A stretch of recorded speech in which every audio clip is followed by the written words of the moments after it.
Hello, my name is Rachel Hutto, and I am a registered and licensed dietitian. We're going to quickly move through 5 fad diets and give it a pass or fail and kind of talk about why they might not be the best options. So the first one we're going to look at is the keto diet. So can't have rapid weight loss, is really short in a lot of nutrients. We miss out on fiber, we miss out on a lot of vitamins most of the time, and it's really not sustainable long term.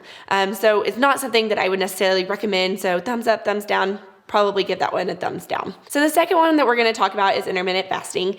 And I think that there is some promising research in this realm. However, there's not enough research to really tell us any really great recommendations at this point in time.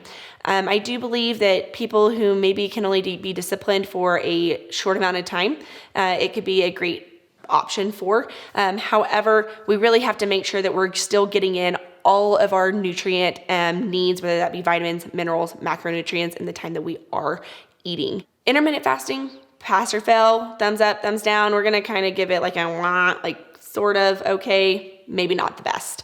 The next one we're going to talk about is a detox or a cleansing diet. I would give this one a really big thumbs down all the way from the get-go. It is extremely calorie restrictive. Again, it's not something that's going to be long-term. A lot of the times we're going to lose some weight, but it's going to be water weight. We're going to gain it really quickly. It really just doesn't do a ton for our bodies. The fourth one that we're going to talk about is the vegan diet. And so I think that there's a lot of really great ways that we can do the vegan diet. Plant proteins are very healthy for us. Lots of fruits and vegetables are very healthy for us.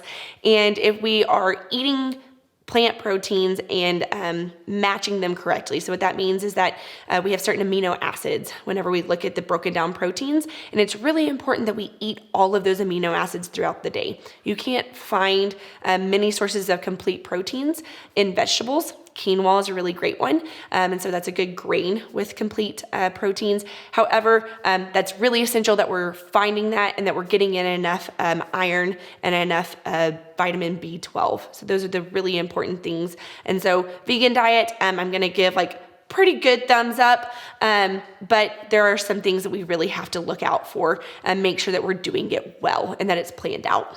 The fifth diet that we're going to look at is Weight Watchers. I don't really know if this is necessarily a fad diet, but I think it's something that a lot of people utilize.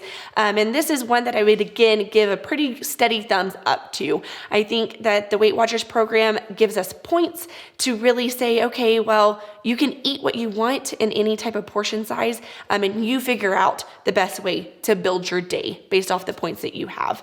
I wish that fruit wasn't necessarily free because we do get a lot of sugar and carbohydrates, and while fruit is important, we don't want to have an excessive amount of fruit intake either. Anything in excess is bad, but I do think it is a good, well-rounded diet. And so if we're really looking at, what's well-rounded, it's something that we can sustain over time. It's something that we can continue from the day that we start it until the entirety of our lives. It has a good variety of different types of foods. It has a good variety of all of our different macronutrients.